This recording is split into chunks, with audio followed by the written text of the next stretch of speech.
The rain hammered against Maya Reed's face as she stood on the marble steps of the only home she'd ever known, a torn garbage bag clutched in her trembling hands. Inside that bag was everything she had left in the world: a few clothes, a broken jewelry box, and a photograph of the man who'd once called her daughter. But before we dive into this moment that will change everything, hey there, beautiful souls. I'm so glad you're here with me today. Where are you watching from? Drop your city or country in the comments below. I love connecting with you all across the globe. And listen, if you haven't hit that subscribe button yet, do me a favor and tap it right now. You're about to witness a story that'll make your heart race and your faith in justice restored. Trust me, you won't want to miss what happens next. Now back to Maya. The wrought iron gates, the same gates she'd walked through every day for 15 years, clanged shut behind her with a finality that echoed through her chest. Through the bars, she could see Sophia Bennett standing in the doorway, backlit by the chandelier that cost more than most people's cars. Sophia's arms were crossed, her face twisted in that particular expression of disgust she'd perfected over the years. "Don't even think about coming back," Sophia's voice carried across the rain. "You're nothing. You always were nothing. The only reason Daddy kept you around was pity, and now that he can't speak for himself, well, the truth finally comes out." Maya wanted to scream. She wanted to pound on those gates and demand they let her see Charles, her adoptive father, the man who'd rescued her from the foster system when she was 6 years old, who'd taught her to read, who'd promised her she'd always have a home. But Charles was upstairs in that massive house, bedridden and weak from the stroke that had stolen his voice 3 months ago. He couldn't help her now.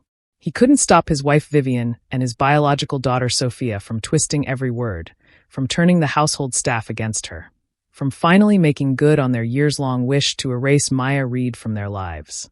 The lie they'd told was simple but devastating. Maya had stolen a diamond bracelet, Vivian's favorite, worth $60,000. They'd planted it in Maya's room, discovered it during a dramatic search, and called her a thief in front of everyone. When Maya tried to defend herself, tried to explain that she'd never even touched Vivian's jewelry, Sophia had struck her across the face and called security.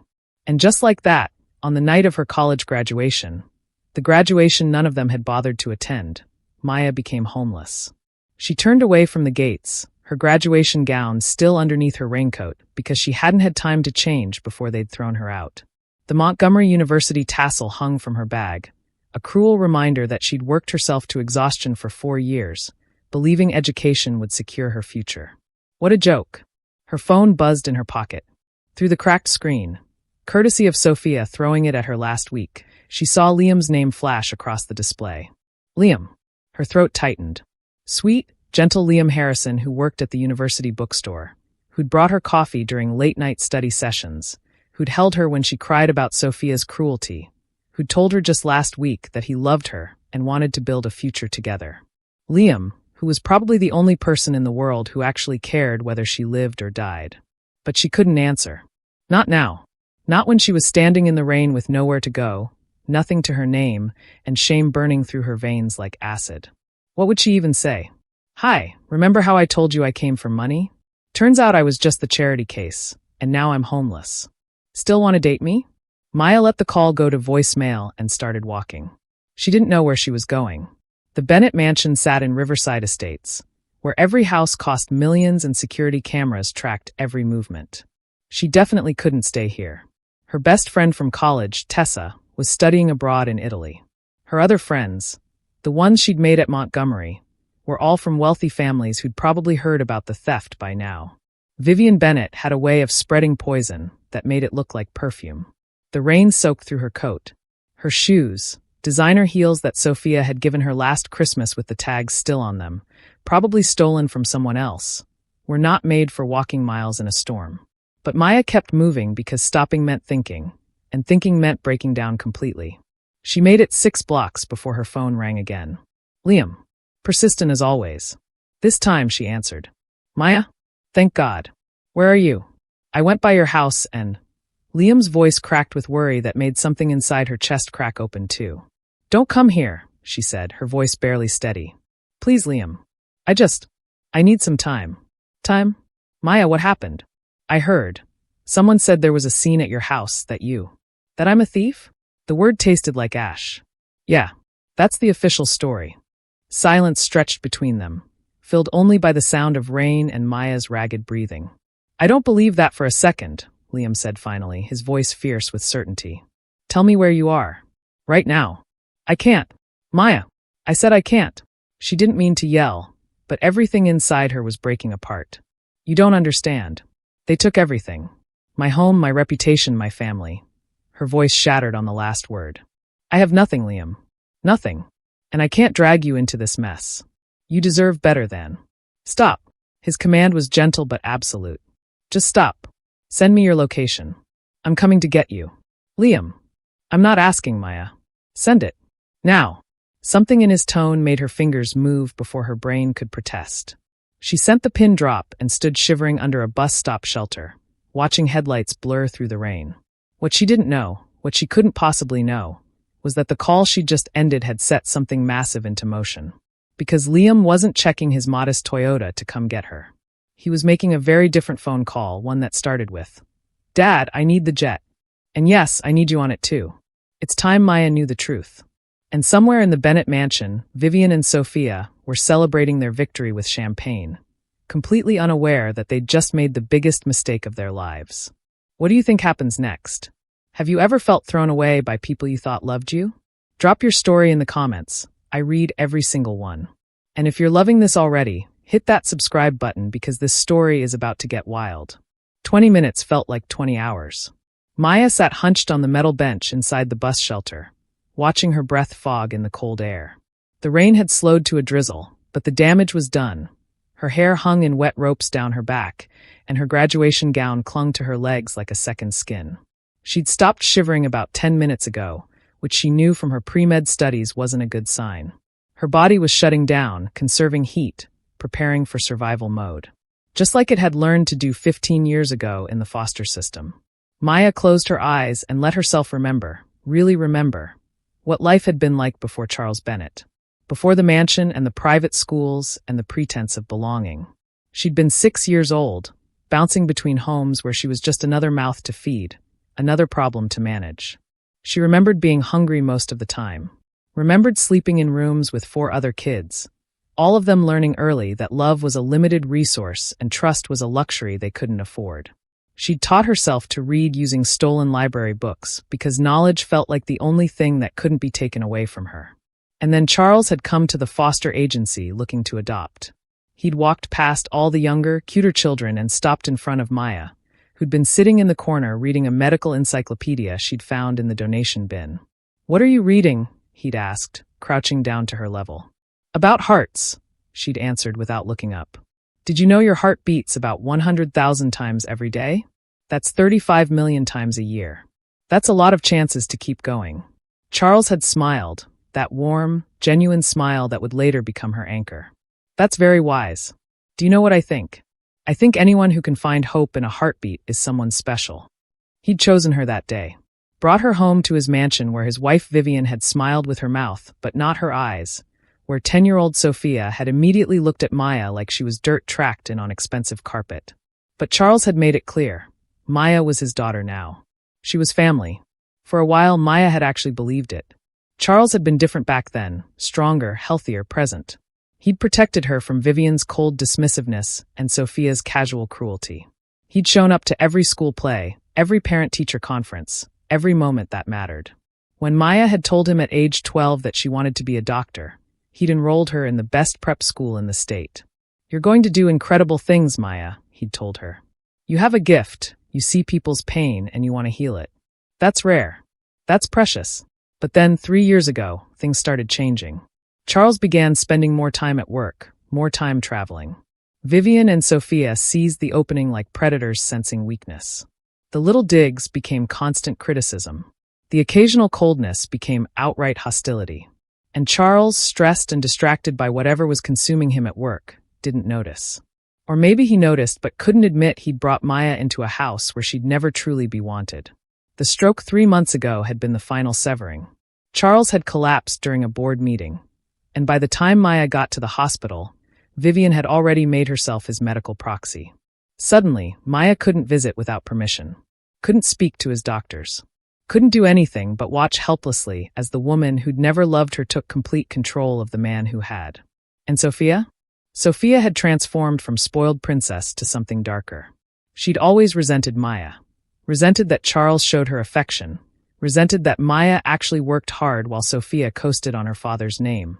Resented that Maya had earned admission to Montgomery University on merit, while Sophia's acceptance came with a generous donation. But lately, that resentment had curdled into something vicious and calculating. Sophia had started accidentally destroying Maya's belongings. Started spreading rumors at the country club that Maya was sleeping around, using drugs, stealing. Started laying groundwork for tonight's final betrayal. The bracelet had been the perfect setup. Expensive enough to be serious, distinctive enough to be identifiable, and discovered at just the right moment. After Charles's doctor had delivered the news that morning that Charles might never speak again. Maya pressed her palms against her eyes, willing herself not to cry. She'd cried enough. 15 years of trying to earn a place in a family that never wanted her, and this was how it ended. Sitting at a bus stop with everything she owned in a garbage bag. Her phone buzzed again, but this time it wasn't a call. It was a text from Liam, 5 minutes away. "Stay where you are. Please." Maya stared at those words and felt something shift in her chest. Liam had been the one bright spot in the last year of hell. They'd met in the most ordinary way. She'd been buying textbooks at the university bookstore where he worked, and he'd noticed she was getting the older editions to save money. "Pre-med?" he'd asked, scanning her books. "Is it that obvious?" Only to someone who appreciates people who work hard. He'd smiled, and something about it had been so genuine, so free of ulterior motive, that Maya had felt herself relax for the first time in months. "I'm Liam, by the way. And before you check out, let me show you something." He'd led her to a back corner where returned textbooks were resold at even deeper discounts. Professor Chong always overorders for anatomy. "These are practically new, and they're 40% off." "Why are you helping me?" Maya had asked, suspicious despite herself. "Because I like people who care about saving money for books. It means they actually want to learn, not just buy a grade." He'd handed her 3 books, his fingers brushing hers. "Plus, you looked like you could use something going right today." He'd been correct. That day, Sophia had accidentally spilled red wine on Maya's laptop, destroying a month's worth of research notes. After that, Liam had become a constant. He'd brought her coffee during late-night study sessions. He'd listened when she needed to vent about Sophia's latest cruelty without ever making her feel weak for staying. He'd told her about his own life, or what she'd thought was his life. He'd said he was working at the bookstore to pay his way through a graduate program in business. He'd said his parents were comfortable but not wealthy. He'd said he understood what it meant to work for everything you had. He'd never once mentioned being Liam Crawford, son of President James Crawford. Maya still didn't know that part. As far as she knew, Liam Harrison was exactly who he claimed to be. A regular guy with a kind heart who somehow saw value in her when no one else did. She heard the vehicle before she saw it. Not the modest Toyota she'd expected, but something else. Something with a deeper engine purr that made the hairs on the back of her neck stand up. Maya looked up just as a black SUV with tinted windows pulled up to the curb. For a moment, fear spiked through her. This wasn't Liam's car. Had Vivian sent security after her? Was there more humiliation coming? But then the back door opened, and Liam stepped out. Except he didn't look like the Liam she knew. He was wearing a suit. Not a bookstore employee's casual khakis and polo, but a tailored charcoal suit that probably cost more than her entire semester's tuition. His hair, usually casually tousled, was styled perfectly. And behind him, emerging from the SUV, was a man in his 50s wearing an even more expensive suit, flanked by 2 men who screamed security detail. Maya stood slowly, her garbage bag slipping from her numb fingers. Liam crossed the distance between them in 3 strides and pulled her into his arms. He was warm and solid and smelled like cedar, and something expensive she couldn't identify. For a moment, Maya let herself sink into him. Let herself pretend this was still simple. "I'm so sorry," he whispered against her hair. "I'm sorry I wasn't there sooner. I'm sorry I let you go through this alone." "Liam." Maya pulled back, looking from him to the older man who was watching her with intense interest. "What's going on?" "Who?" "Maya Reed," Liam said gently, taking both her hands in his. "There's something I need to tell you. Something I should have told you months ago, but I was afraid." He took a breath. "My name isn't Liam Harrison. It's Liam Crawford. And this," He gestured to the older man, who was now smiling with the same warmth she'd seen in Liam's eyes 100 times. This is my father, President James Crawford. The world tilted sideways. Maya's mind rejected the information, even as her eyes confirmed it. That face, she'd seen it on every news channel, every newspaper. President James Crawford, who'd been elected 2 years ago on a platform of justice and reform. President James Crawford, whose family was notoriously private. President James Crawford, whose son Liam had disappeared from public life years ago to escape the spotlight. President James Crawford, who was currently standing in front of a bus shelter at 11 o'clock at night, looking at Maya like she mattered. I think, the president said with a kindness that somehow made everything more surreal, we should get you somewhere warm and dry. Then we can talk. Would that be all right, Maya? Maya looked at Liam Crawford, heir to a political dynasty, son of the most powerful man in the country, and saw in his eyes the same person who'd brought her coffee and listened to her dreams and held her hand during scary movies. Why? She whispered. Why didn't you tell me? Because I needed you to see me, Liam said simply. Not my father. Not my name. Just me. And you did, Maya. You're the only person in years who's seen me for who I actually am. His hands tightened on hers. Now let me return the favor. Let me show the world exactly who you are. Let me show the Bennetts what a catastrophic mistake they just made. Behind them, the SUV's door stood open, warm air spilling out into the cold night. Inside, Maya could see leather seats and soft lighting and the promise of safety. She looked down at her garbage bag, at her soaked graduation gown, at the ruins of the life she'd thought was hers. Then she looked at Liam and made a choice. Okay, she said. Let's go. She had no idea that simple decision would change everything. That by tomorrow morning, her name would be trending worldwide. That the Bennett's perfect facade was about to shatter in the most spectacular way possible. But first, she had to survive the conversation waiting for her on the private jet currently warming up at a secured airport 10 miles away. What would you do if you found out the person you loved was hiding a massive secret? Could you forgive them? Drop your thoughts below. The SUV smelled like leather and power. Maya sat sandwiched between Liam and the window, acutely aware of her dripping clothes staining the pristine seats. Across from her, President Crawford sat with the ease of someone accustomed to command, but his eyes held genuine concern as he studied her. There are dry clothes in the back, he said, gesturing to a compartment. And blankets. Please make yourself comfortable. Comfortable. Maya almost laughed. She was sitting across from the President of the United States while wearing a soaked graduation gown and holding a garbage bag. Comfortable wasn't exactly on the menu. But Liam was already pulling out a soft cashmere blanket and wrapping it around her shoulders, his touch gentle and familiar despite everything that had just been revealed. One of the security agents, a woman with kind eyes, handed her a bottle of water and a protein bar without being asked. Thank you, Maya managed, her voice small. The SUV pulled away from the curb, and through the tinted windows, Maya watched the bus shelter disappear. Her old life, such as it was, receding into the rearview mirror. I know you have questions, Liam said quietly, and I'll answer all of them. But first, he turned to his father.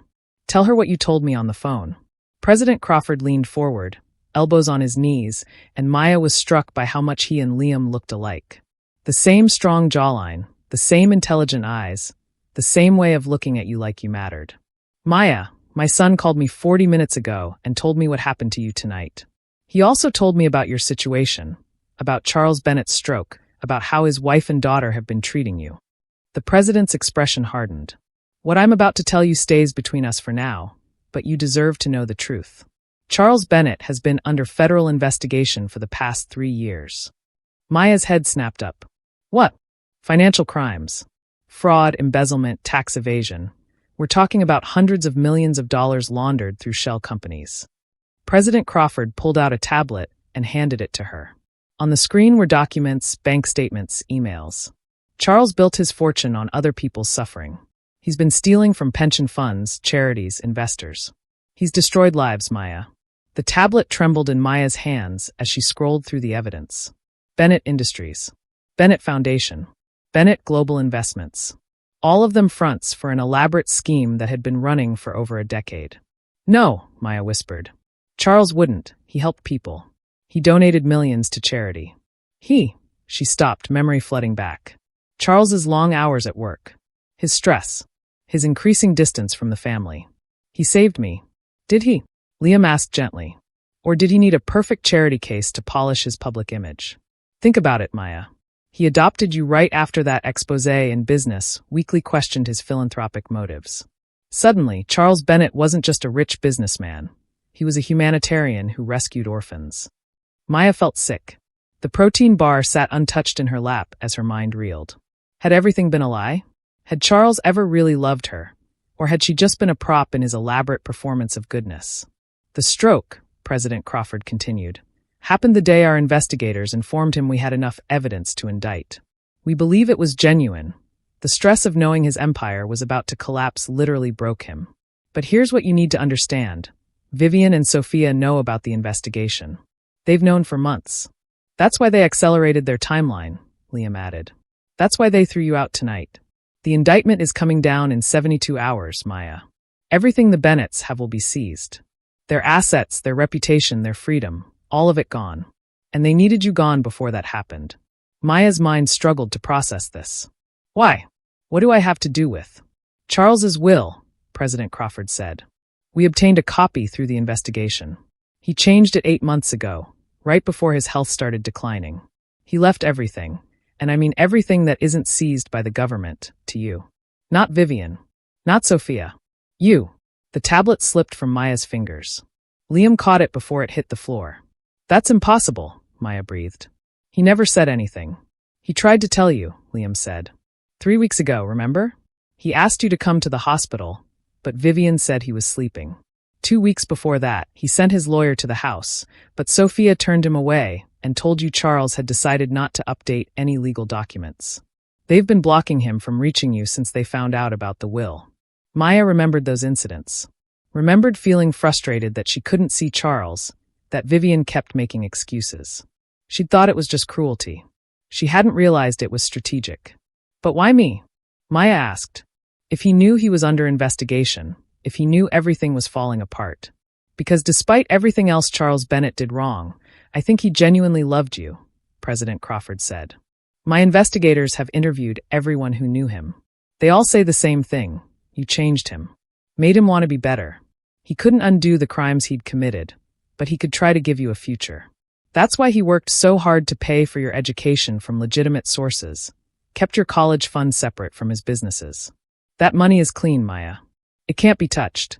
The SUV turned onto a private road, and Maya realized they were approaching an airport. Not the main terminal. A smaller facility with a single sleek jet waiting on the tarmac, its stairs down, warm light spilling from the open door. Where are we going? Maya asked. Wherever you want, Liam said. But I'd like to suggest we go back to the Bennett mansion. Tonight. Right now. Maya stared at him. Are you insane? They just threw me out. They'll call the police. Let them. Liam's smile was sharp and dangerous, nothing like his usual gentle expression. Let them call every authority they can think of. Because when they do, they're going to find out that the President of the United States is on that doorstep with you. They're going to find out that their lies about you are about to be exposed on a national stage. And they're going to realize that the girl they threw away is the only thing standing between them and complete annihilation. President Crawford nodded. Charles's will has a clause. If he's incapacitated and unable to make decisions, you have the legal authority to make medical decisions on his behalf, not Vivian. She's been blocking you from seeing him, but she has no legal right to do so. We can get you in there tonight, Maya. You can see him. Talk to him. And maybe, he paused, maybe say goodbye if that's what you need. Tears burned Maya's eyes. Despite everything, despite learning that Charles had been a criminal, that her adoption might have been calculated, that the last 15 years might have been built on lies, she still wanted to see him.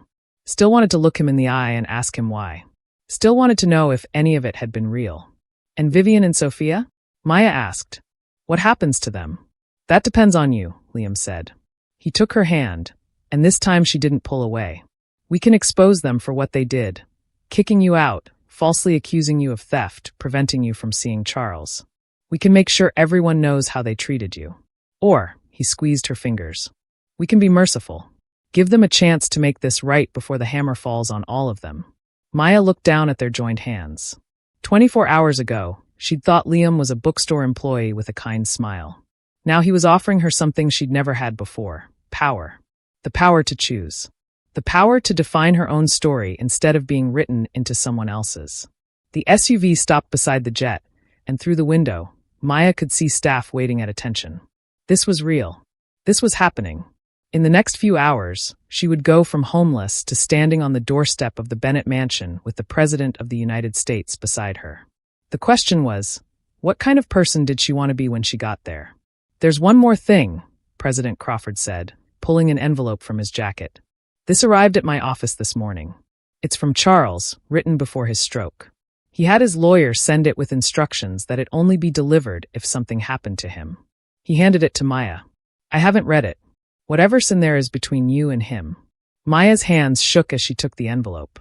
Her name was written on the front in Charles's distinctive handwriting. Strong, confident strokes that looked nothing like the trembling man she'd last seen in a hospital bed. "You don't have to read it now," Liam said softly. "You don't have to do any of this if you don't want to. We can turn around right now, take you somewhere safe, and handle the Bennetts ourselves. You've been through enough, Maya. No one would blame you for walking away." But Maya was already opening the envelope, her fingers tearing at the paper with desperate urgency. Inside was a single sheet of paper, and as she unfolded it, Charles's words stared back at her. "My dearest Maya, if you're reading this, then I'm gone or unable to tell you myself what I should have said every day for the last 15 years. I'm sorry, and I love you. I know by now you've learned the truth about my business dealings. I know you know what kind of man I really am. I won't insult you by making excuses. I built an empire on lies, and I don't deserve forgiveness. But you need to know this. Adopting you was not part of the lie. You were never a prop or a strategy. You were the best decision I ever made, the only purely good thing in a life full of darkness. Watching you grow into the brilliant, compassionate woman you've become has been my greatest joy and my deepest shame. Joy because you're extraordinary, shame because I knew I didn't deserve to witness it. I've left you everything I can legally leave. It's not much after the government takes what they're owed, but it's clean money. Your education fund, the trust one set up for your medical school, the apartment downtown in your name, all legitimate. All yours.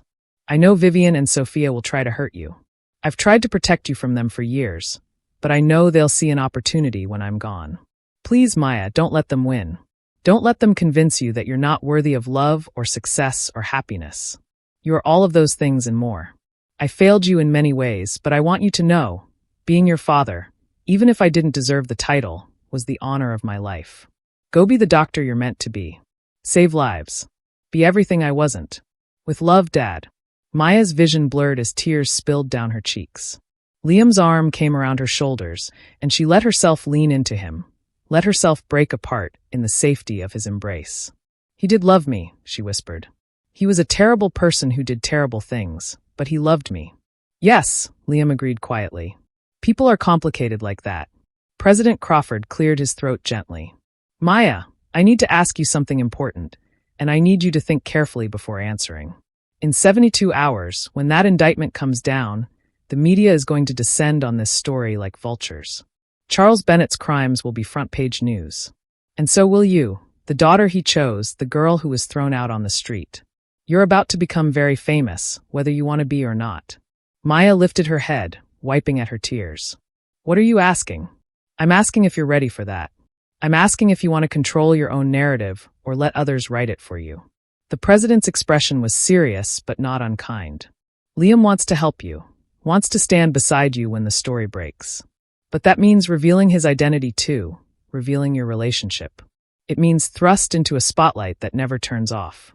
And I need to know, is that something you can handle? Because once we step off this jet and go to that mansion, there's no going back. Your life will never be private again."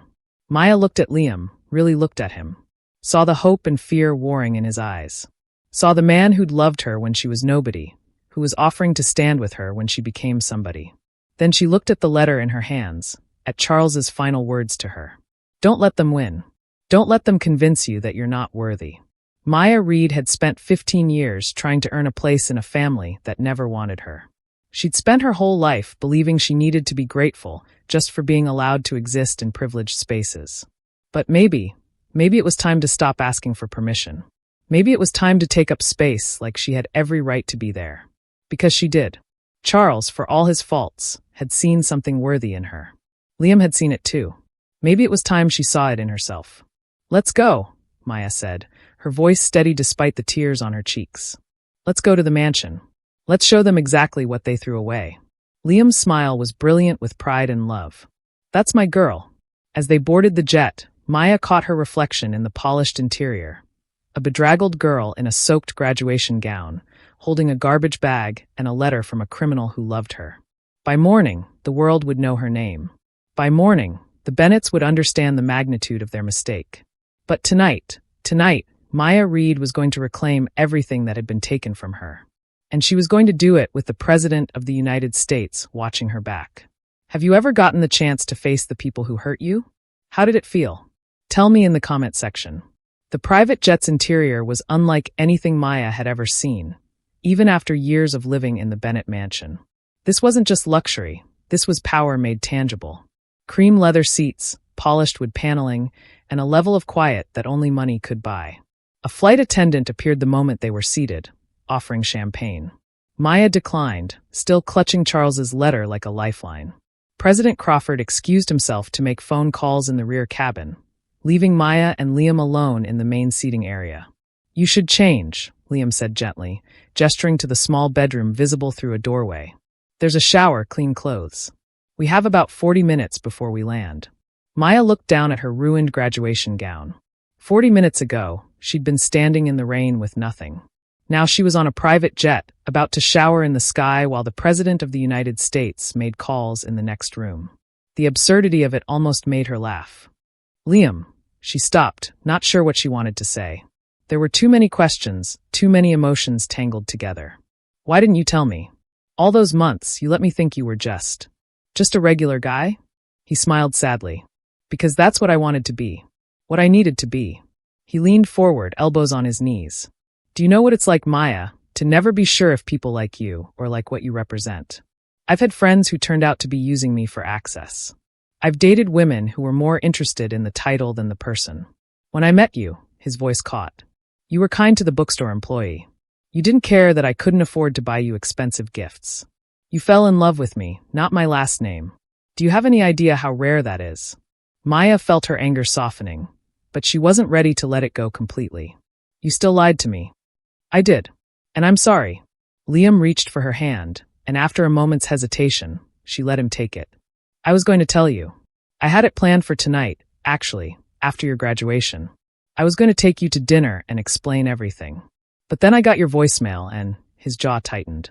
"I heard your voice breaking, Maya. I heard you in pain. And I realized I'd waited too long. I should have told you weeks ago, should have protected you better. Should have. Should have what? Stopped me from being thrown out." Maya shook her head. "You couldn't have prevented that. They wanted me gone. But I could have made sure you had somewhere to go. I could have." Liam's voice turned fierce. "I could have made them think twice about touching you if they'd known who you were to me." "And who am I to you?" Maya asked quietly. "Really? Because a few hours ago, I thought I was your girlfriend. Now I don't know what I am. The president's son's charity project." Liam's eyes flashed. Don't do that. Don't let them make you doubt what we have." He cupped her face in his hands, forcing her to meet his gaze. "You're the woman I love, Maya. The woman I want to wake up next to for the rest of my life. The woman who's so brilliant and stubborn and compassionate that she makes me want to be better than I am. Nothing about that changes because of my last name." Maya's breath hitched. They'd said, "I love you" before, whispered it during late-night study sessions and stolen moments between classes. But this felt different. Heavier. More real. "I love you too," she whispered. "But I'm scared, Liam. Everything's changing so fast. This morning I was homeless. Now I'm about to confront the people who destroyed me, and I don't even know who I am anymore. Am I Maya Reed, the orphan? Maya Bennett, the adopted daughter of a criminal? Or," she gestured helplessly around the jet, "whatever this is, you're Maya Reed," Liam said firmly. "The woman who fought her way through pre-med while living in a house full of people who hated her. The woman who volunteers at the free clinic every Saturday because she can't stand seeing people suffer. The woman who tips generously even when she's counting pennies because she remembers what it's like to have nothing." He smiled. You're the woman who made me fall in love with her by arguing about the Oxford comma for 20 minutes. You're exactly who you've always been. The circumstances are just catching up to who you deserve to be. Despite everything, Maya felt herself smile. You were wrong about the Oxford comma. I absolutely was not. It's grammatically unnecessary. It's grammatically essential, and you know it. This casual bickering that felt like home. This was what Maya needed. Not grand gestures or private jets, but the reminder that underneath all the chaos, they were still them. Go shower, Liam said, kissing her forehead. Change into something that makes you feel powerful. And then we're going to walk into that mansion and show Vivian and Sophia exactly what kind of mistake they made. Maya stood but paused. What if I can't do this? What if I get there and I just fall apart? Then I'll be right there to catch you, Liam said simply. That's what love is, Maya. It's not about being strong all the time. It's about having someone who's strong for you when you can't be.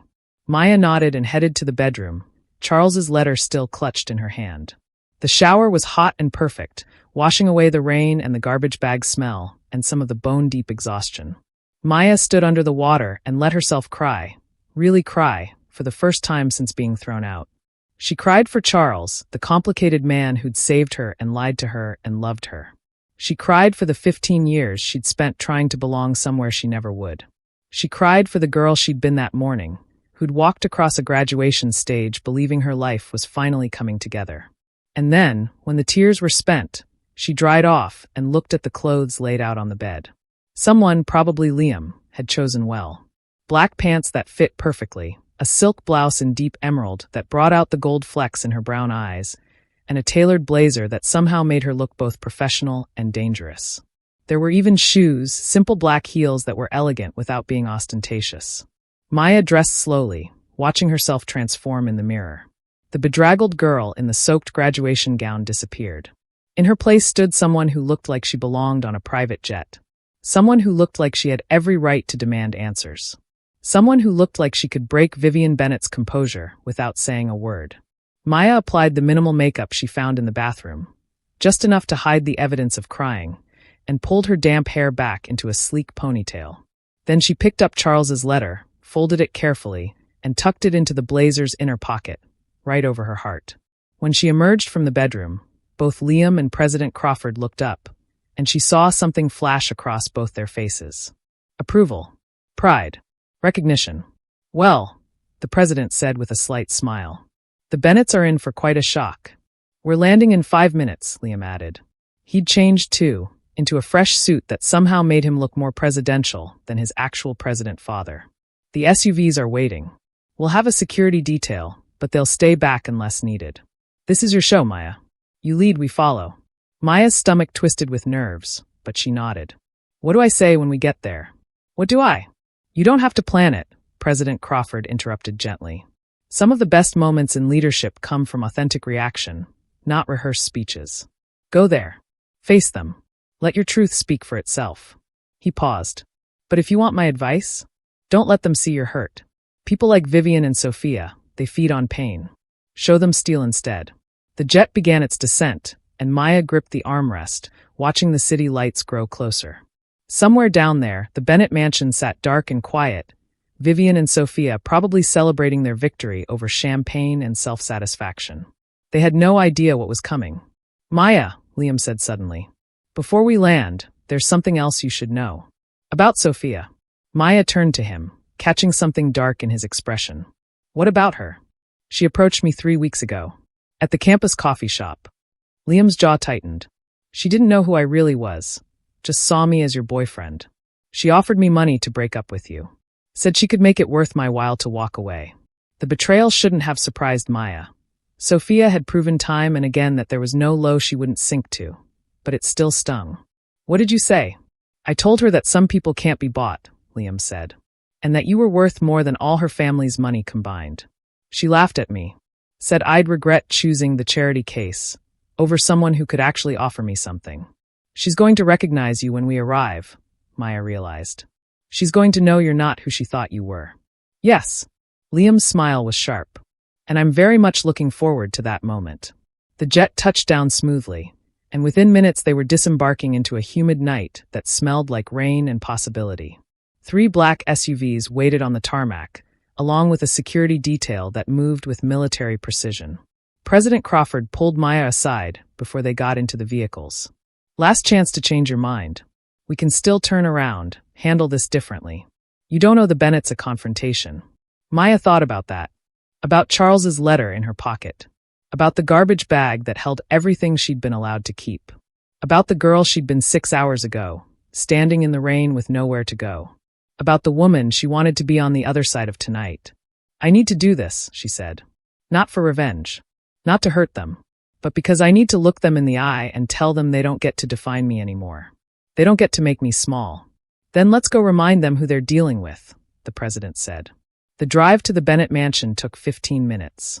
15 minutes of Maya's heart hammering against her ribs. 15 minutes of Liam holding her hand, his thumb tracing circles on her palm. 15 minutes of President Crawford making quiet calls, arranging things Maya didn't fully understand but knew were important.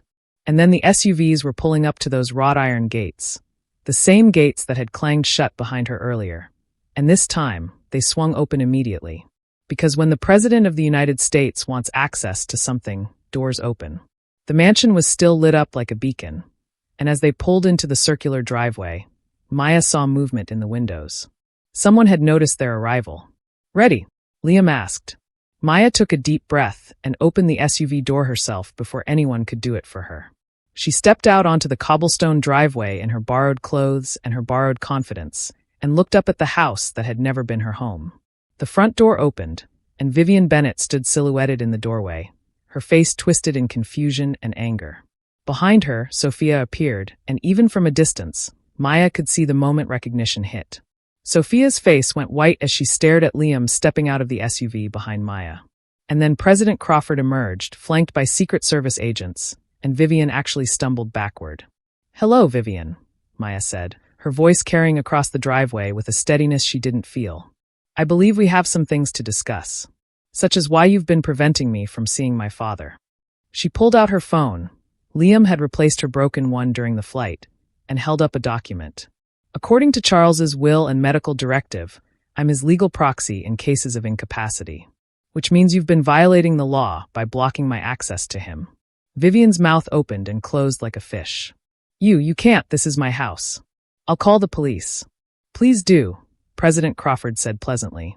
"I'm sure they'll be fascinated to hear about the false theft accusation you filed against Maya tonight." Filing a false police report is a crime, Mrs. Bennett, as is filing fraudulent insurance claims on allegedly stolen jewelry. Jewelry which, I'm told, is currently sitting in your bedroom safe. Sophia made a small, choke sound. Maya looked at her, really looked at her, and felt something shift inside her chest. This woman had tormented her for 15 years, had made every day a battle, had ultimately thrown her out onto the street with nothing. And now Sophia stood in the doorway of a mansion that would be seized in 72 hours, wearing designer clothes that would soon be auctioned off to pay her father's debts, staring at the boyfriend she'd tried to buy off, who turned out to be so far beyond her reach it was almost laughable. "Hi, Sophia," Liam said casually. "Remember me? The guy you offered $10,000 to dump his girlfriend? I should probably tell you, you were about $990 million short of my trust fund. But points for trying." Sophia's face went from white to red. You lied to us." I didn't lie about anything," Liam said coldly. "I just didn't advertise who my father was. Unlike some people, I prefer to be valued for who I am, not what I have." Maya stepped forward, and despite her fear, despite her uncertainty, she felt something powerful rising inside her. "I'm going to see Charles now, and you're not going to stop me. After that, we're going to have a very long conversation about what happens next. About the will. About the accusations. About everything." She paused, meeting Vivian's gaze. "And then you're going to apologize for every lie you told about me. Every cruelty. Every moment you made me feel like I didn't deserve to exist. And if I refuse?" Vivian hissed. "Then the whole world learns exactly what kind of people you really are," Maya said simply. "Your choice." For a long moment, nobody moved. The night air hung thick with tension and the promise of rain. Then Vivian's shoulders slumped in defeat, and Maya knew she'd won. What would you say to the people who threw you away if you had the chance? Drop it in the comments. And if you're loving this journey, hit that subscribe button. The Bennett Mansion's foyer felt different now. Maya walked through the double doors she'd been thrown out of just hours ago. But this time she wasn't alone. This time, she had Liam on her right, President Crawford on her left, and Secret Service agents flanking them like an honor guard. The marble floors that she'd scrubbed as punishment when she was younger, the chandelier she'd cleaned because Sophia had accidentally thrown wine at it, the grand staircase she'd climbed 1,000 times feeling like an intruder. All of it looked smaller somehow. Less intimidating. Or maybe Maya had just gotten bigger. Vivian stood frozen in the center of the foyer, her perfectly coiffed blonde hair slightly disheveled, her designer dress wrinkled. She looked like she'd aged a decade in the past few hours. Sophia hovered near the stairs, her eyes darting between Liam and Maya with an expression caught somewhere between humiliation and fury. "Where is he?" Maya asked, her voice echoing in the cavernous space. "Where's Charles?" "Upstairs," Vivian said tightly. "In the master bedroom. But he's sleeping, and I won't have you." "You don't have a say anymore," President Crawford interrupted smoothly. He nodded to one of his agents, who handed Maya a leather folder. "These are copies of Charles's medical directive, his will, and the legal documentation granting Maya Reed full medical proxy in the event of his incapacity. Everything's been verified by our attorneys. Maya has every legal right to see him, make decisions about his care, and access any information regarding his condition. If you continue to obstruct her, Mrs. Bennett, I'll have you arrested for interference with legal guardianship." Vivian's face went white. "You can't do this. Charles is my husband. A husband you've been systematically isolating from his chosen medical proxy," Liam said coldly. "A husband whose wishes you've been deliberately ignoring.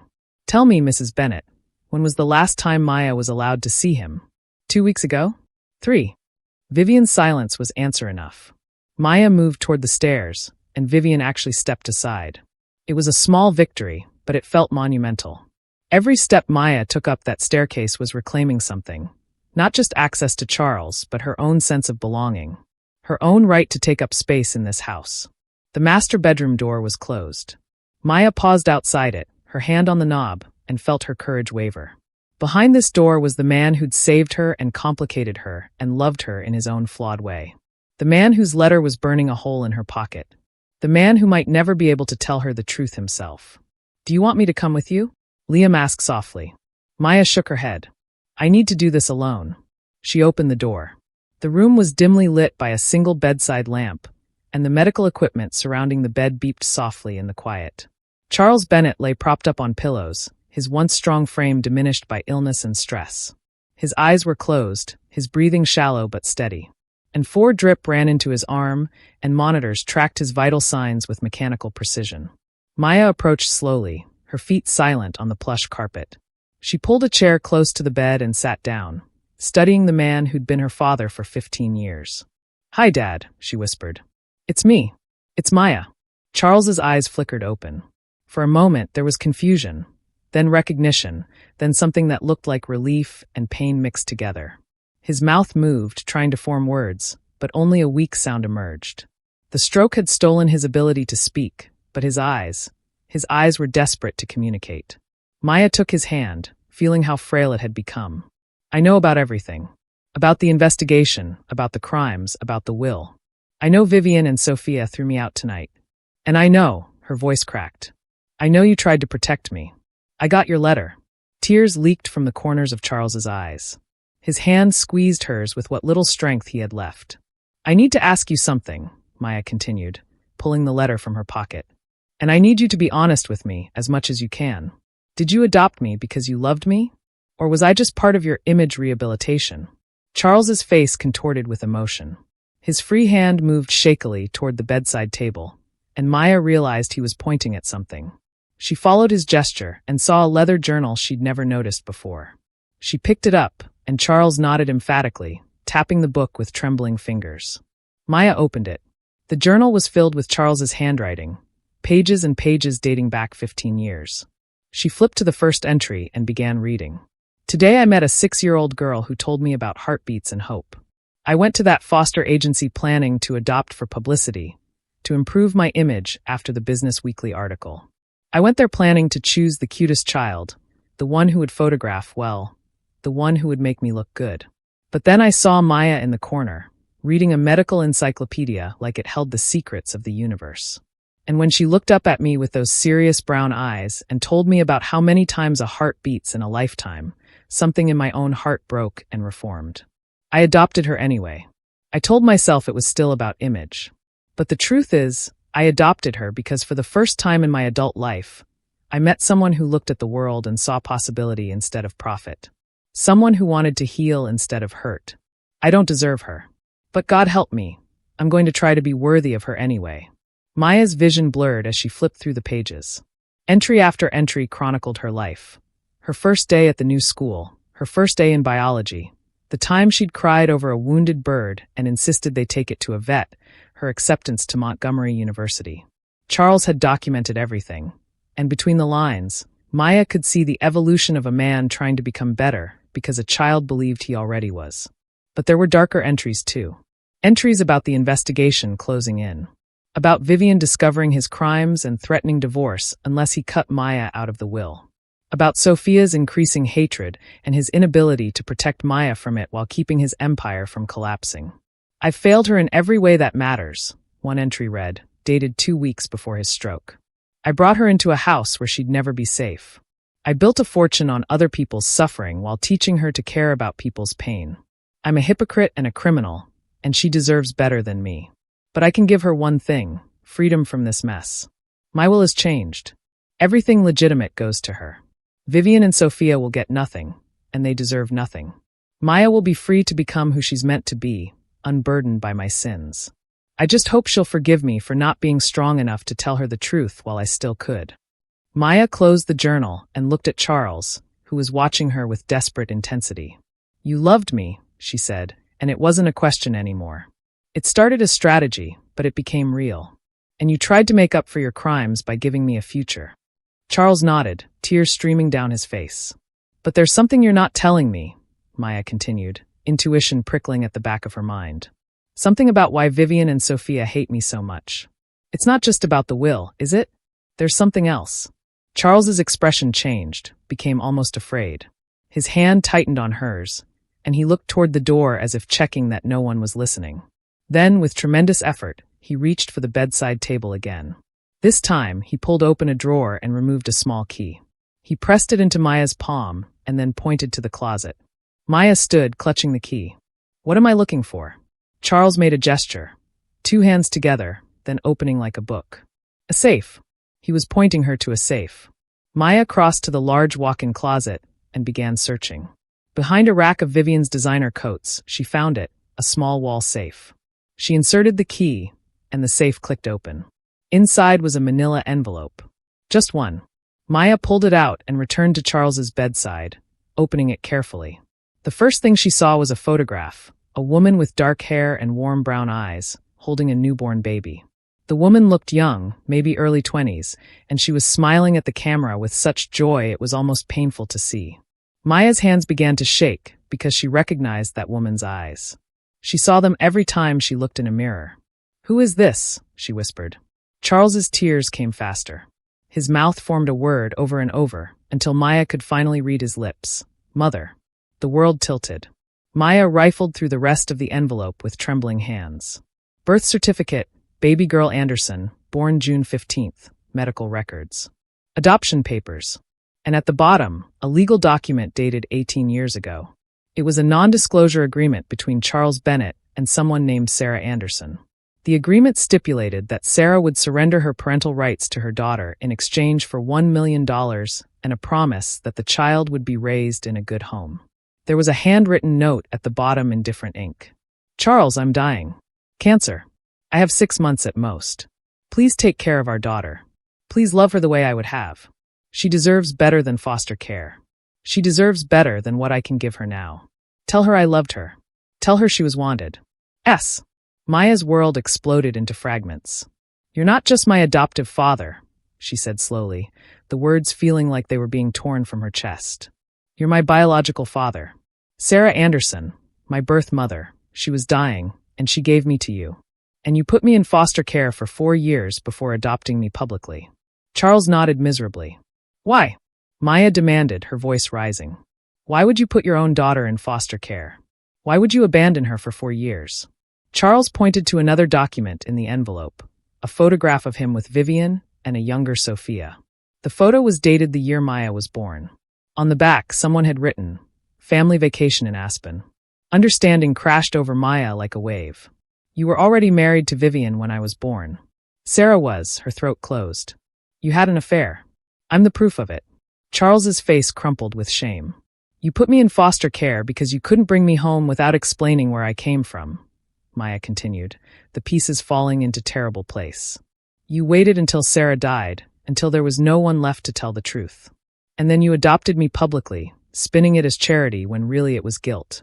You couldn't stand knowing your daughter was suffering in the system, but you also couldn't risk your marriage or your reputation by claiming me right away."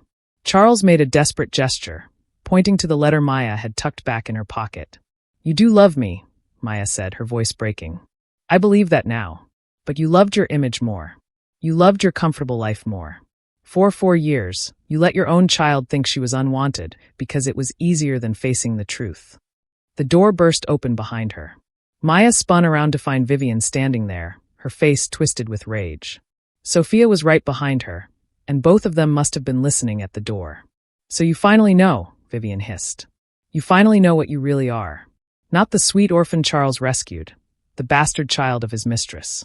The living, breathing reminder of his infidelity. That's why you hate me," Maya breathed. "Not because Charles chose to adopt me. Because I'm proof he betrayed you." "I've known since the day he brought you home," Vivian said, venom dripping from every word. "Did you really think I'd believe Charles suddenly developed a conscience about orphans? I hired a private investigator and found Sarah Anderson's medical records, her death certificate, everything. I've been sitting on that information for 15 years, waiting for the right moment to destroy you with it. Why didn't you?" Maya asked. "Why wait until now?" Sophia laughed, a brittle, ugly sound. "Because Dad protected you. Every time Mom tried to expose the truth or get rid of you, Dad threatened her. Said if she hurt you, he'd divorce her and leave her with nothing. But then he had the stroke, and suddenly he couldn't protect you anymore. And the investigation started closing in, and we realized everything was about to be taken anyway. So why not get rid of the bastard before the empire falls?" Maya looked from Sophia to Vivian to Charles, her entire understanding of her life rearranging itself. She wasn't an adopted orphan. She was an illegitimate daughter, born from an affair, hidden away until it was convenient to acknowledge her existence. "Does anyone else know?" Maya asked. "Just us," Vivian said with satisfaction. "And now you.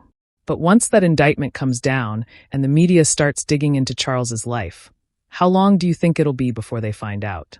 Before the whole world knows you're not the sweet adopted daughter, but the evidence of adultery." Maya felt Liam's presence before she saw him. He'd entered the room silently, followed by President Crawford, both of them having clearly heard everything. "Actually," President Crawford said calmly, "the whole world is going to know a different story. They're going to know that Charles Bennett had an affair 18 years ago. They're going to know that when his mistress was dying of cancer, she entrusted him with their daughter's care. They're going to know he failed that responsibility by putting Maya in foster care to protect his image. And they're going to know that when he finally brought her home, his wife and legitimate daughter spent 15 years punishing a child for her father's sins." He stepped forward, his presence filling the room. "You want to control the narrative, Mrs. Bennett? Too late. We control it now. And the story we're telling is about a man who made terrible mistakes but ultimately loved his daughter enough to leave her everything. About a wife and stepdaughter who were so consumed with bitterness that they threw a girl out on the street. About karma catching up to people who thought they were untouchable." Vivian's face went from red to pale. "You can't. We already have," Liam said. He held up his phone, showing a press release ready to send. "This goes out in 1 hour. It tells the whole truth. Charles's crimes, the investigation, the will, Maya's biological connection to him, and how you two treated her. By morning, everyone will know exactly what kind of people you are. Unless," President Crawford added, "you agree to our terms." "What terms?" Sophia demanded. "You publicly apologize to Maya," the president said. "On camera. You admit to falsely accusing her of theft. You admit to preventing her from seeing Charles during his illness.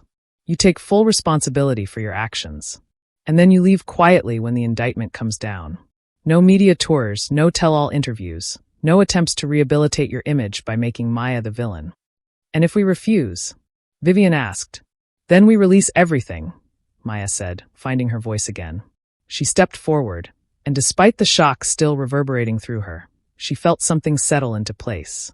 Every email, every text message, every piece of evidence showing how you treated me. We let the world decide who the real villains are. She looked at Charles, lying in the bed watching this unfold with tears still streaming down his face.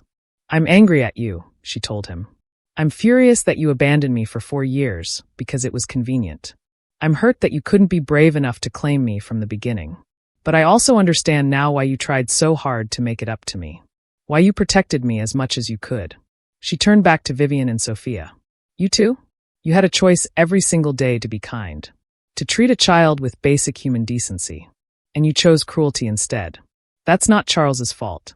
That's not my fault for existing. That's on you. The room fell silent except for the beeping of Charles's monitors. Finally, Vivian's shoulders slumped. Fine. We'll do your press conference. We'll apologize. But after that, we're done. Don't expect us to play happy family when this is over.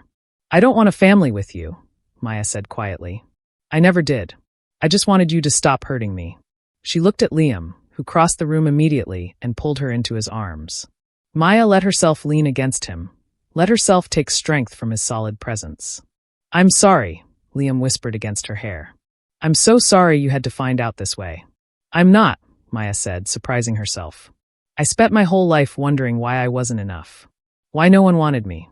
But now I know the truth. I was always enough. They just weren't. President Crawford cleared his throat gently. Maya, we should let Charles rest. And we have a lot to discuss about what happens next. Maya nodded but paused at the bedside. She looked down at Charles one more time, at the man who was her biological father, who'd failed her and loved her and left her everything he could. I forgive you, she said softly. Not because you deserve it, but because I deserve peace. And I can't have that while carrying anger for someone who can't even defend themselves anymore. Charles's hand found hers one last time, squeezing with what little strength remained. His eyes said what his voice couldn't. Thank you. I love you. I'm sorry. Maya squeezed back, then turned and walked out of the room with her head held high. Behind her, she left the ghosts of who she'd thought she was. Ahead of her, an entirely new life was waiting. The next 72 hours passed in a blur of legal meetings, press conferences, and camera flashes that never seemed to stop. Maya sat in the borrowed apartment President Crawford had arranged, a secure location where the media couldn't find her, and watched her life become public property. The story had exploded exactly as predicted. Billionaire's secret daughter thrown out on street. Charles Bennett's hidden child. The girl they tried to erase. Vivian and Sophia had given their apology as promised, but it had been wooden, rehearsed, void of any real remorse. The media had torn them apart anyway. Within hours, old stories resurfaced. Vivian's history of treating staff poorly, Sophia's drunk driving incident that Charles had paid to suppress, the charity funds that had mysteriously disappeared from Bennett Foundation accounts. The indictment came down on schedule. Federal agents arrived at the Bennett mansion with seizure orders, and Maya watched on the news as everything was cataloged and removed. The chandelier she'd cleaned. The marble floors she'd walked across feeling small. The gates that had locked her out. All of it gone. Charles remained in the hospital under guard, too ill to be formally arrested, but facing charges that would ensure he'd never be free again. Maya had visited once more, but he'd slipped into unconsciousness, and the doctors said it was only a matter of time. And through it all, the media attention grew more intense. Photographers camped outside every building Maya entered. Reporters shouted questions about her relationship with Liam. Social media exploded with opinions about whether she deserved the inheritance, whether she was complicit in Charles's crimes, whether her relationship with the president's son was real or calculated. Turn it off, Liam said gently, taking the remote from her hand.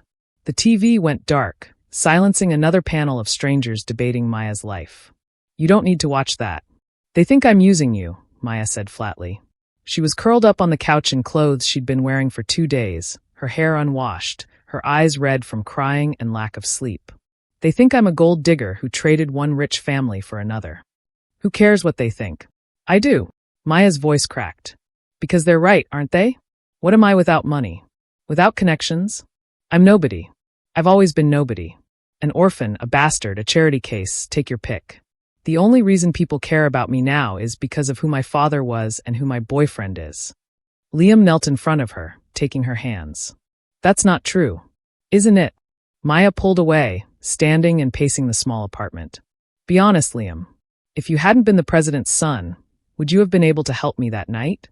If I wasn't Charles Bennett's daughter, would I have access to lawyers and safe houses and protection? Everything about my life is defined by other people's power. I have none of my own. You graduated top of your class from Montgomery University, Liam argued. You got into medical school on merit. Medical school I can't even attend now. Maya gestured wildly at the windows where camera flashes still occasionally flickered. How am I supposed to go to classes with photographers following me? How am I supposed to work in a hospital where patients will recognize me as that girl from the news? My entire future just evaporated, Liam. Everything I worked for is gone. Then we'll figure something out. Will. There is no we. The words burst out before Maya could stop them. Don't you see? You need to distance yourself from me. Your father has a reputation to protect, and I'm becoming a liability. The illegitimate daughter of a criminal. How does that look for the president's son? Liam's face went hard. I don't care how it looks. Well, maybe you should. Maya was shouting now, tears streaming down her face. Because I care. I care that I'm dragging you down. I care that your mother has already called twice asking you to reconsider our relationship. I care that you're sacrificing your future for someone who isn't worth it. Don't say that. It's true. Maya collapsed back onto the couch, her energy spent. I'm not worth it, Liam. I'm broken. I'm the daughter of a criminal and a dead woman I never knew. I'm the girl who wasn't wanted enough to be claimed. And now I'm the scandal that won't go away. You deserve better than this. Better than me. Liam was quiet for a long moment. Then he sat beside her, not touching, just present. Are you breaking up with me? Maya closed her eyes. I'm setting you free. That's not what I asked. Yes, Maya whispered. Yes, I'm breaking up with you. Because I love you too much to let you ruin your life for mine. She heard Liam stand. Heard him walk to the door. And her heart shattered because this was it. This was the moment he realized she was right. That she wasn't worth the trouble. That he could find someone easier. Someone who came without scandal and trauma and a last name that meant nothing but pain. But he didn't leave. Instead, he locked the door and returned to the couch. No. Maya opened her eyes. What? I said no. I'm not accepting your breakup. Liam's expression was calm but immovable. You don't get to make decisions for both of us, Maya. You don't get to decide what I deserve or what I can handle. That's my choice, not yours. Liam, I love you, he said simply. Not because of your father or despite your father. Not because you're convenient or uncomplicated. I love you because you're brilliant and stubborn, and you care about people even when they don't deserve it. I love you because you fight for what's right even when it costs you everything. And I love you because even now, in your darkest moment, you're trying to protect me instead of yourself. I can't do this, Maya sobbed. I can't be strong anymore. I can't. Then don't, Liam said, pulling her into his arms. Be weak. Be broken. Be whatever you need to be right now. I'll be strong enough for both of us until you're ready to stand again. Maya clung to him and let herself fall apart completely. She cried for Charles, for Sarah, for the little girl in foster care who never understood why she wasn't enough. She cried for the life she'd planned that was now impossible.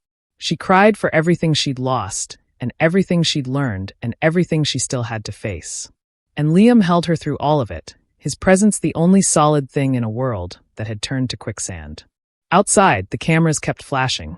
Inside, Maya Reed finally understood. Sometimes love isn't about being strong together. Sometimes it's about having someone who refuses to let you face your darkness alone, even when you try to push them away. Maya woke to sunlight streaming through unfamiliar windows and the smell of coffee. For a moment, she didn't remember where she was.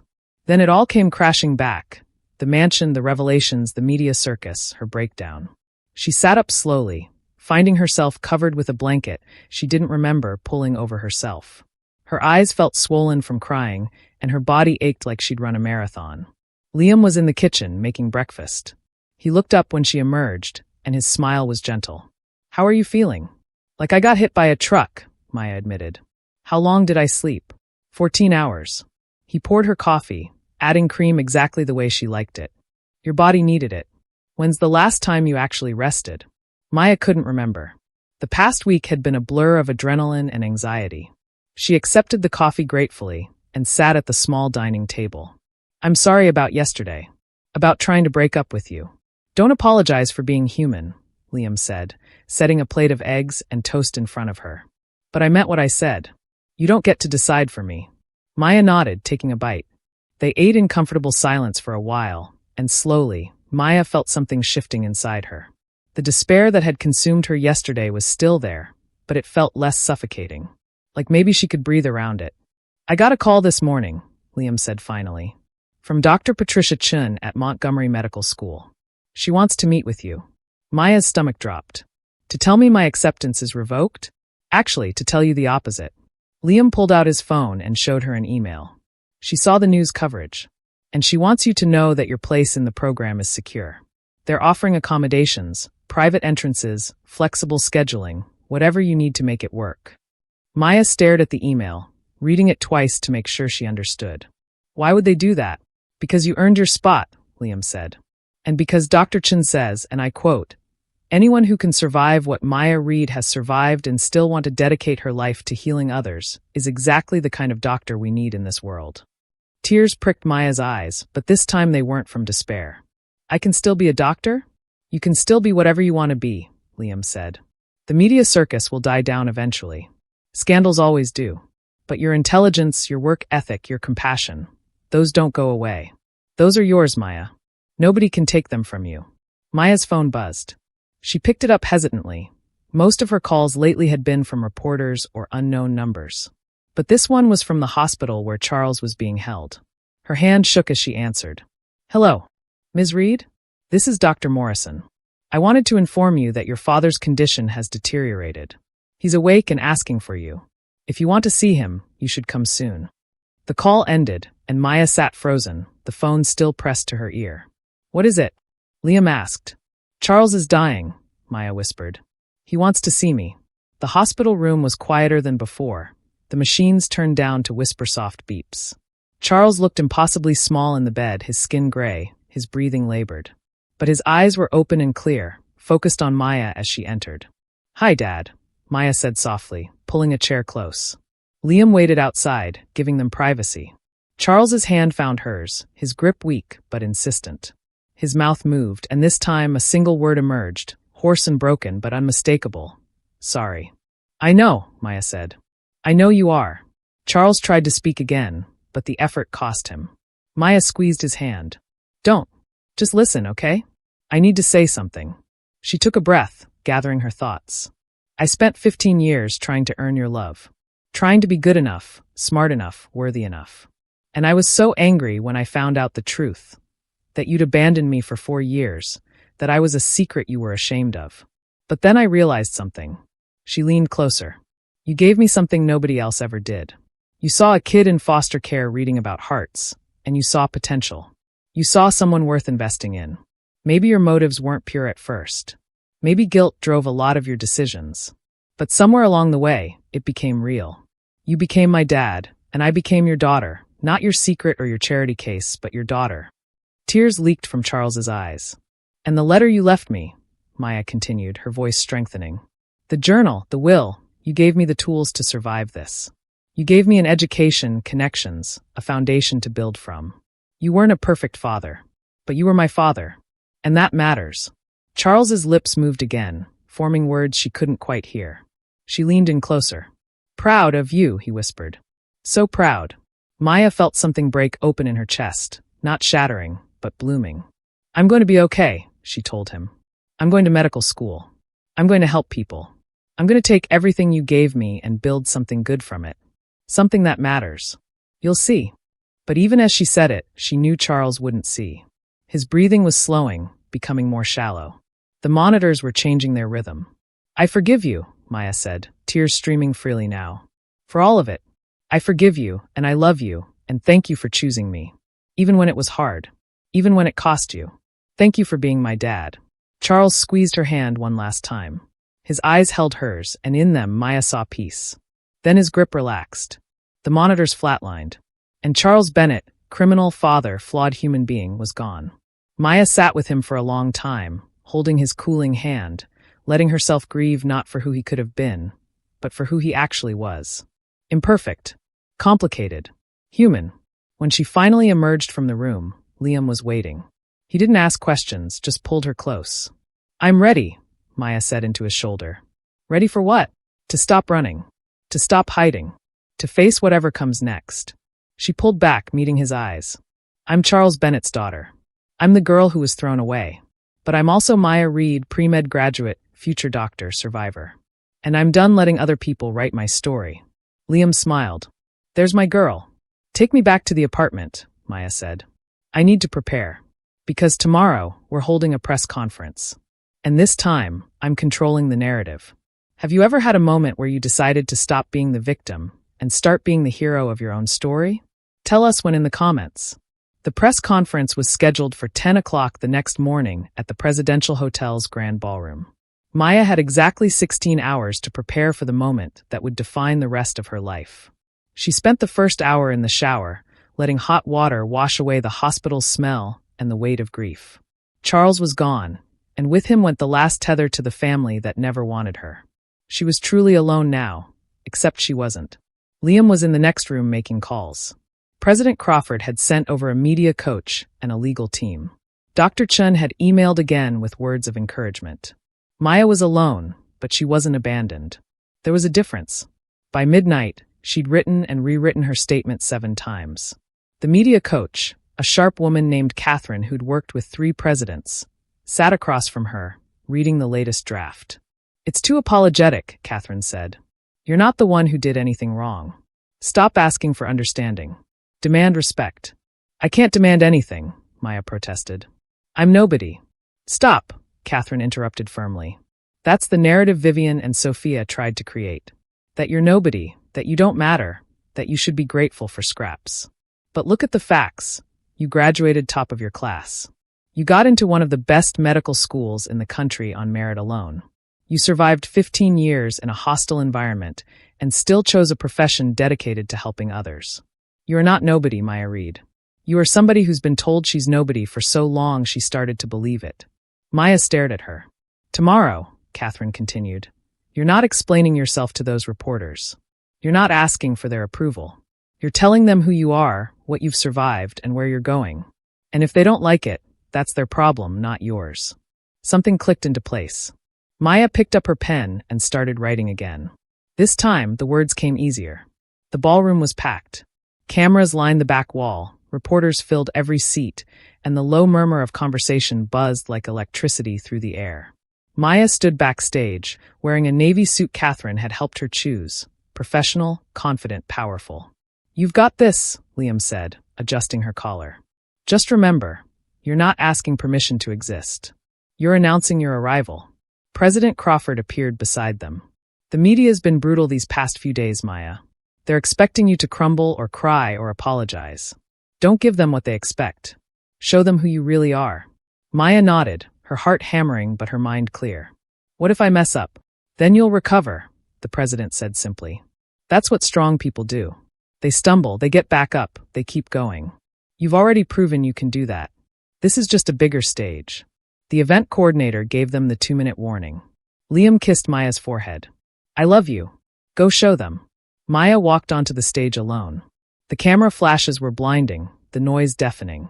But as Maya approached the podium and looked out at the sea of faces, something strange happened. The fear that had been choking her for days simply evaporated. These people didn't know her. They didn't define her. They were observers of her life, not participants in it. She adjusted the microphone and began. "Good morning. My name is Maya Reed, and I'm here to tell you my story, not the version you've been reading in headlines, but the truth." She paused, letting the room settle into silence. 21 years ago, a woman named Sarah Anderson was dying of cancer. She had a 1-year-old daughter and no family to care for her. So she made a choice. She contacted the baby's father, a man named Charles Bennett, and asked him to raise their child. Charles agreed, but he had a problem. He was married with another daughter, and acknowledging this baby would destroy his carefully constructed image. So he made a choice too. He put his daughter, me, into foster care and waited 4 years until Sarah died and the evidence of his infidelity could be rewritten as charity. The room erupted with murmurs. Cameras clicked furiously. Maya waited for silence before continuing. "When I was 6 years old, Charles Bennett adopted me. And for the next 15 years, I lived in his mansion, attended his schools, and tried desperately to earn a place in a family that never wanted me there. His wife, Vivian, and his legitimate daughter, Sophia, made sure I understood every single day that I was an intruder, that I was less than, that I should be grateful for the privilege of being tolerated. Maya's voice grew stronger. 3 months ago, Charles had a stroke, and Vivian and Sophia, knowing that federal investigators were closing in on his crimes, saw an opportunity. They falsely accused me of theft, threw me out of the house with nothing, and prevented me from seeing Charles during his final days. Why? Because Charles had changed his will to leave everything to me. Not out of love alone, but out of guilt for abandoning me when I was a child who needed him most. She leaned into the microphone. Last night, Charles Bennett died. And I'm not here to defend him or condemn him. I'm here to tell you what I learned from his life and his death. That people are complicated. That you can love someone and still be hurt by them. That forgiveness doesn't mean forgetting. And moving forward doesn't mean pretending the past didn't happen. Maya pulled out a sheet of paper. This morning, before I came here, I received this email from Vivian Bennett's attorney. It's a request that I surrender my inheritance, the legitimate money Charles set aside for my education and future, because, and I quote, "It would be inappropriate for a bastard child to benefit from the Bennett family name." Gasps rippled through the crowd. Maya set the paper down. Here's my response, no. I'm not surrendering anything. That money isn't a gift. It's restitution for a childhood spent being made to feel worthless. It's compensation for 15 years of psychological abuse. It's the bare minimum a father owed his daughter, whom he failed for 4 years. And I'm going to use every penny of it to become the Dr. Charles told me I could be. To heal people, to help people, to be everything his criminal empire wasn't. She looked directly into the cameras. To Vivian and Sophia Bennett, you spent 15 years trying to break me. You tried to convince me I was nobody, that I didn't deserve kindness or respect or love. You threw me away the moment you had the power to do so. But here's what you didn't understand. You can't break someone who's already survived being unwanted. You can't destroy someone who's built their worth on their own achievements, not on someone else's approval. Maya's voice rang clear and strong across the ballroom. I am Maya Reed. I am the daughter of Charles Bennett and Sarah Anderson. I am a Montgomery University graduate. I am a future doctor. I am the girlfriend of Liam Crawford, who sees value in me that has nothing to do with money or status or family name. And I am done apologizing for existing. She gripped the podium. To everyone watching who's ever been told they don't matter, who's ever been made to feel small, who's ever been thrown away by people who should have protected them, listen to me. You are not defined by how others treat you. You are defined by how you respond. You are defined by what you build from the ashes they left you in. Charles Bennett made terrible choices. He committed crimes that hurt countless people, and he'll be remembered for that. But he also made one choice that changed everything. He gave his unwanted daughter a chance at a future. And I'm going to honor that, not by defending his legacy, but by creating my own. Maya straightened, her eyes sweeping across the crowd. I start medical school in 3 months. I'm going to study, work, and eventually become the kind of doctor who helps people nobody else wants to help. I'm going to take the pain Vivian and Sophia inflicted and transform it into compassion. I'm going to prove that where you come from doesn't determine where you end up. She paused for effect. And to anyone who thinks I don't deserve my inheritance, my education, or my happiness, watch me earn it anyway. Not because I have to prove myself to you, but because I refuse to let cruelty have the last word in my story. Maya stepped back from the podium. That's all I have to say. Thank you for listening. The room exploded. Reporters shouted questions, cameras flashed like lightning, but Maya simply turned and walked off stage with her head held high. Liam was waiting in the wings, his face glowing with pride and love. He pulled her into his arms, and Maya finally let herself breathe. How did I do? She whispered. You were magnificent, Liam said. You were absolutely magnificent. President Crawford appeared, smiling broadly. Well done, Maya. That was one of the best speeches I've ever heard, and I've heard thousands. Catherine rushed over, practically vibrating with excitement. The social media response is incredible. #MayaReed is already trending. People are sharing their own stories of surviving toxic families. You just became a voice for millions of people who needed someone to say what you said. Maya's phone buzzed with a text from Dr. Chun. That's my future colleague. Proud doesn't even begin to cover it. See you in September. And then another text, this one from an unknown number. you won. Congratulations. We're leaving the country. You'll never hear from us again. Sophia. Maya showed the text to Liam, who read it and smiled grimly. Running away. How predictable. Let them run, Maya said. She was tired, bone-deep exhausted, but also lighter than she'd felt in years. I'm done chasing approval from people who'll never give it. I'm done letting them take up space in my head. She looked at Liam, really looked at him. Thank you. For not letting me push you away. For standing beside me when I couldn't stand by myself. Always, Liam said simply. That's what love is, Maya. It's choosing someone every single day, especially on the days when everything's falling apart.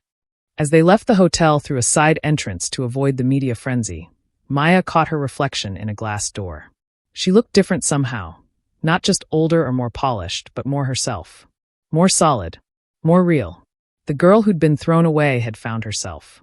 And she was just getting started. 6 months later, Maya Reed stood in the lobby of Montgomery Medical School, reviewing her anatomy notes before her first practical exam. Around her, other first-year students buzzed with nervous energy, but Maya felt calm. Focused. Ready. Maya, a familiar voice called out. She looked up to see Tessa Chun, no relation to Dr. Chun, waving from across the lobby. Tessa had become Maya's closest friend in medical school, bonding over late-night study sessions and a shared passion for emergency medicine. You ready to ace this thing? As ready as I'll ever be, Maya smiled, closing her notebook. The past 6 months had been a whirlwind of transformation. After the press conference, the media attention had eventually died down, just as Liam had predicted. There were still occasional articles and social media posts, but Maya had learned to tune out the noise. What mattered was the work, the studying, the learning, the slow, steady progress toward becoming the doctor she'd always dreamed of being. Charles's legitimate assets had been released to her after months of legal proceedings. It wasn't the fortune the Bennett family once had. Most of that had been seized by the government. But it was enough. Enough for medical school. Enough for a modest apartment. Enough to donate generously to foster care organizations and cancer research in Sarah Anderson's name. Vivian and Sophia had indeed left the country, relocating to Monaco, where they lived in significantly reduced circumstances. Maya had heard through legal channels that they'd tried selling their story to a European tabloid, but no one was interested. The world had moved on, and so had Maya. Professor Kim wants to see you after the exam, Tessa said as they walked toward the anatomy lab.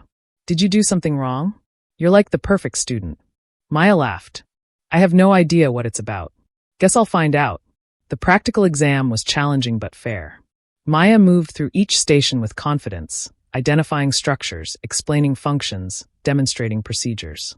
This was where she belonged, in the world of science and healing, where knowledge mattered more than lineage and skill outweighed scandal. When she finished, Professor Kim was waiting outside the lab. Maya, walk with me?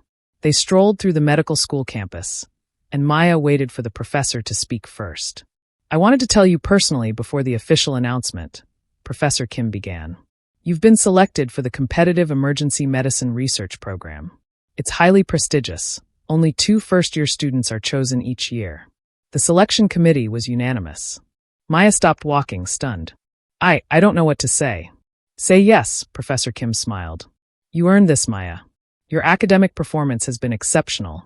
But more than that, you bring something special to medicine. Empathy, resilience, perspective. The ability to see patients as whole people, not just cases. That's rare, and it's exactly what we need. Yes, Maya said, her voice steady and sure. Yes, absolutely yes. Professor Kim nodded approvingly. Good. You start next month. Now go celebrate. You've earned it. Maya texted Liam the news as she walked to her apartment. His response was immediate. That's incredible. Meet me at our spot in an hour. I have a surprise for you. Their spot was a small coffee shop near campus where they'd first reconnected after the press conference chaos.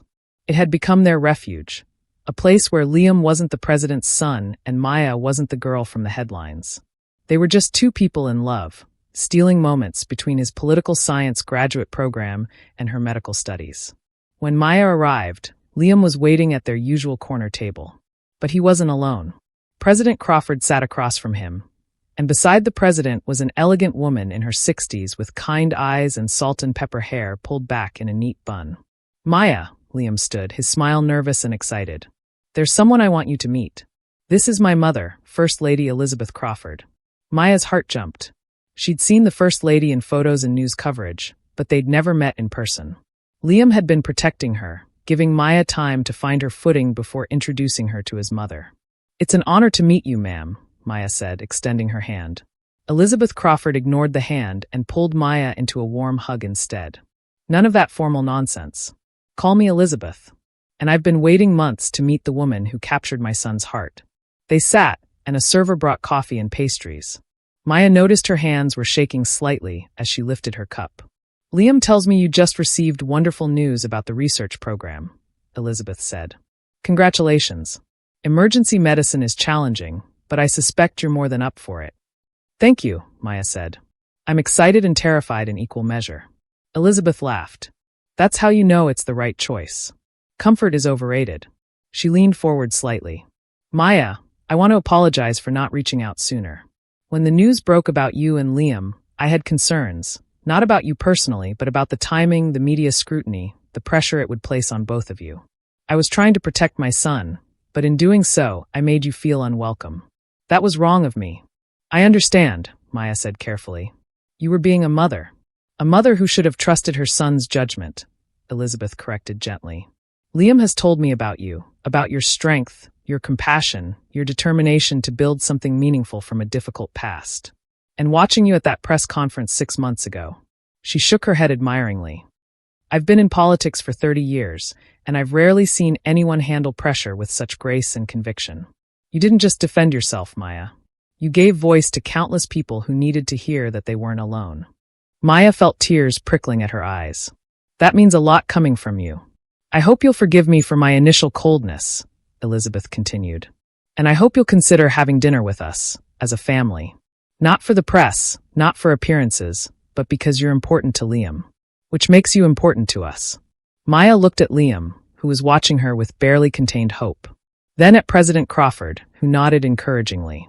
And finally at Elizabeth, whose warm smile reminded her, painfully and beautifully, of what a mother's love was supposed to look like. "I'd like that very much," Maya said softly. Elizabeth reached across the table and squeezed Maya's hand.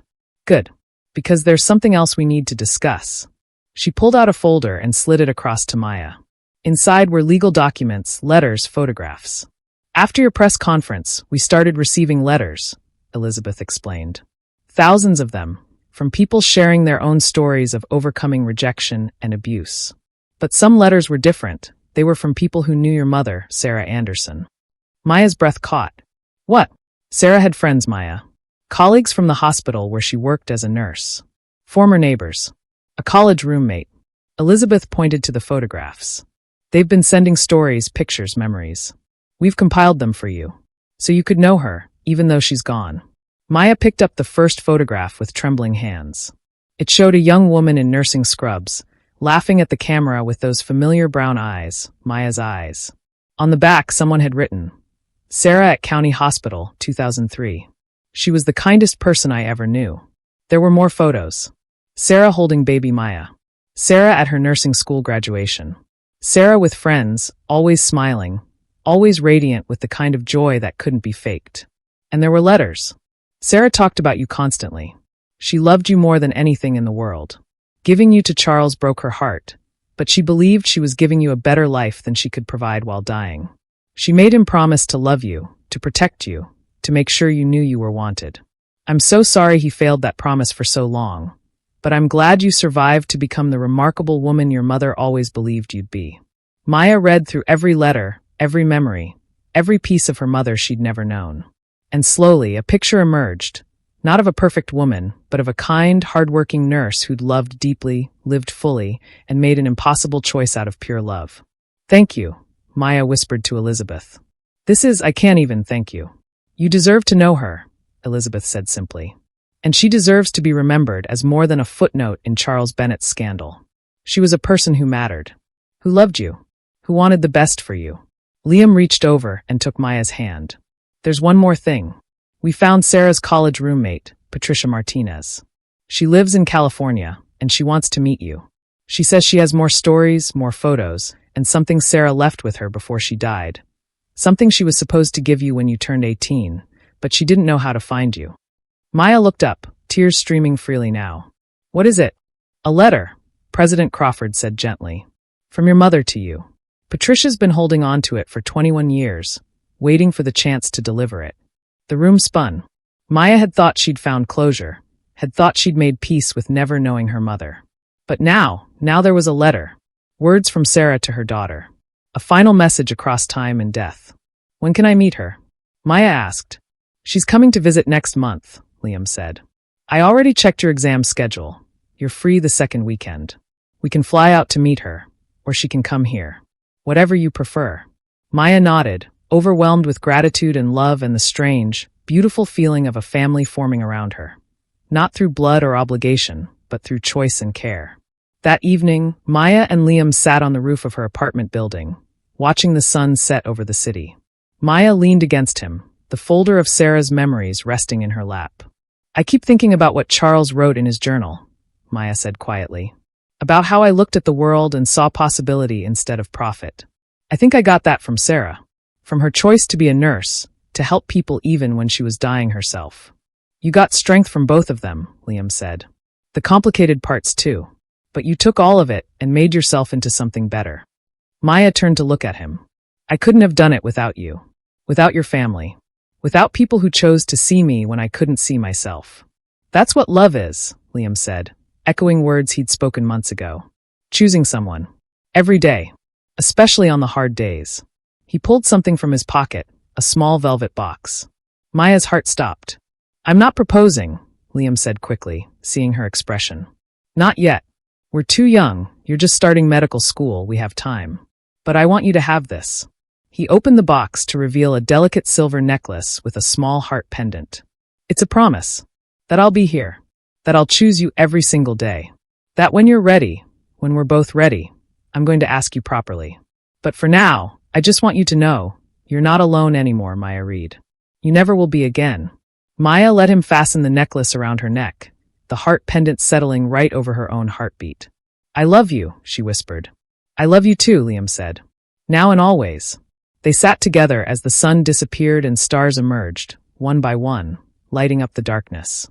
And Maya thought about the girl she'd been, standing in the rain with a garbage bag, believing she was nobody.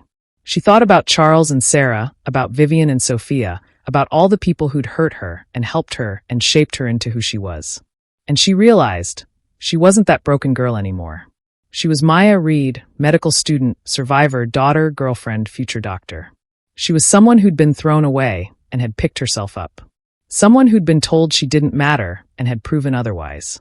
She was someone who'd survived the darkness and chosen to become light.